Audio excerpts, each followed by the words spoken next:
ಮೈಸೂರಿನ ಎಚ್ಡಿ ಕೋಟೆ ತಾಲೂಕಿನಲ್ಲಿ ಜಲ ನರ್ತನ ಜೋರಾಗಿದೆ. ತಾರಕ ಡ್ಯಾಂನಿಂದ ಅಪಾರ ಪ್ರಮಾಣದಲ್ಲಿ ನೀರನ್ನು ಹೊರಕ್ಕೆ ಬಿಡಲಾಗಿದೆ. ಹೀಗಾಗಿ ರೈತರು ಬೆಳೆದಿದ್ದಂತಹ ಅಪಾರ ಪ್ರಮಾಣದ ಬೆಳೆ ಜಲಾವೃತವಾಗ್ಬಿಟ್ಟಿದೆ. ಗಮನಿಸ್ತಾ ಇದ್ದೀರಿ ದೃಶ್ಯಗಳಲ್ಲಿ.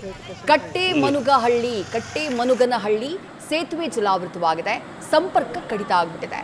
ವರ್ಷಗಳ ಬಳಿಕ ತುಂಬಿ ಹರಿತಾ ಇರೋದು ತಾರಕ ಜಲಾಶಯ. ತಾರಕ ನದಿಯ ಅಬ್ಬರಕ್ಕೆ ಮರದ ದಿಮ್ಮಿಗಳು ಕೂಡ ಕೊಚ್ಕೊಂಡು ಹೋಗ್ತಾ ಇವೆ. ಅಷ್ಟು ಪ್ರಮಾಣದಲ್ಲಿ ನೀರು ಆರ್ಭಟಿಸಿ ಹರಿತಾ ಇದೆ.